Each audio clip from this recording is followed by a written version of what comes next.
मैं कोई टुट्टा शायर नहीं हूं कि कलाम किसी चोर का पढ़ के और आपसे हवा हवा हासिल करूं। मैं आपके सामने सच्चाई को बयान कर रहा हूं। हम में और उनमें फर्क यह है कि 1999 22 सितंबर को मैं जब एमएलए था, ऐसे ही एक जुलूस जा रहा था मेरे विधानसभा से, तो गुंडों ने घरों में घुसकर हमला कर दिया था। 10 मिनट के अंदर मैं दौड़ता हुआ पहुंचा तो पुलिस ने मुझे लिला लिलाकर मारा जमीन पर। 4 पुलिस वालों ने मिलकर मुझे इतना मारा कि सर पर 10-12 टाके लगे। पूरी पीठ और हाथ जिस्म लहू लहान हो गया, मेरा पूरा खून बह रहा था मुझसे। क्यों गया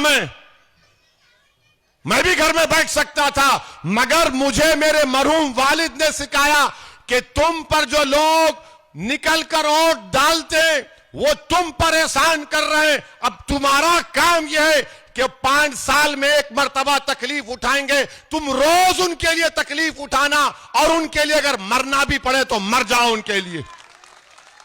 मैं लाठियां खाया हूं, मैं पुलिस की मार खाया हूं, मैं कोई शीश महल से चलकर यहां नहीं आया हूं, मैं कोई हरियाली पर चलकर यहां पर नहीं आया हूं।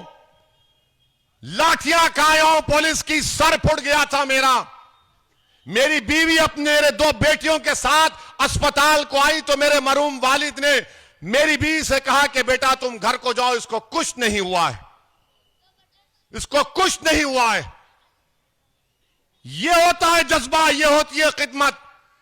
आम दिनों में तो सब बड़े बड़े पहलवान बनते हैं, मगर जब जुल्म किया जाता है उस वक्त कौन ठहरेगा तुम्हारे दरमियान में, यह आपको फैसला करना है। और हमारे हैदराबाद में रसूलुल्लाह सल्लल्लाहु अलैहि वसल्लम की शान में भाजपा का एमएलए बकवास बकने की कोशिश किया। पूरा हैदराबाद की आवाम ने अपनी मोहब्बत का इजहार एहतजाज किया।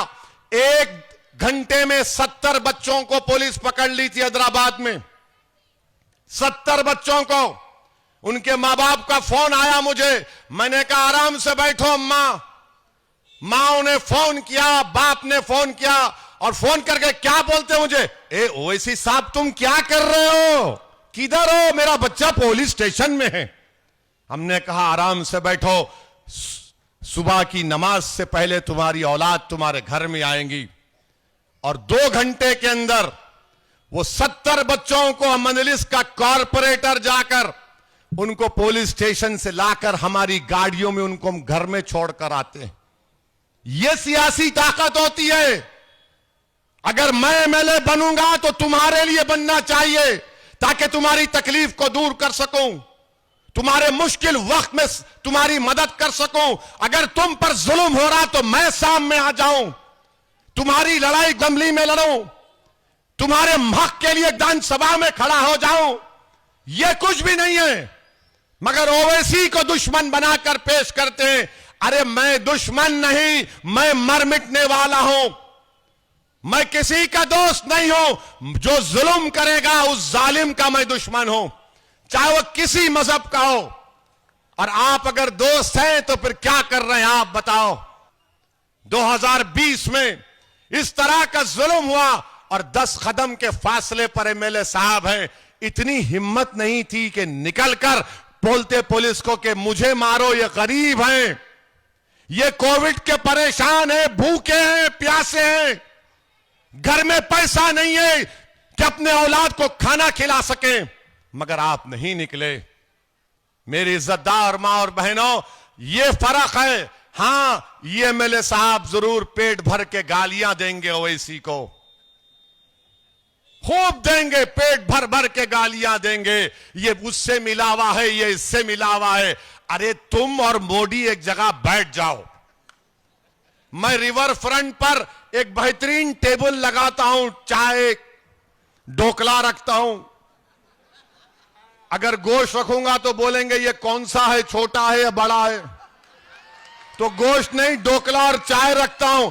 मोदी जी को ही बिठाता हूं। ये कांग्रेस का नेता जो पूरा पैदल पैदल पैदल पैदल देश में फिर रहा है, उसको भी बुला लेते हैं। और वो दिल्ली का छोटा रिचार्ज जो है, ये तुम तीनों बैठकर फैसला कर लो, मैं क्या हूं तुम्हारा? मैं क्या तुम्हारा भाईजान हूं? मैं क्या तुम्हारा दुश्मन हूं? मैं कौन सी टीम का हूं? तुम तीनों बैठ के तय करो। मैं अपने खर्चे पर रिवर फ्रंट में एक टेबल लगा के बिठा के तैयार हूं। मगर कम से कम जब गरीबों पर जुल्म हो रहा था तो तुमको निकलना चाहिए था।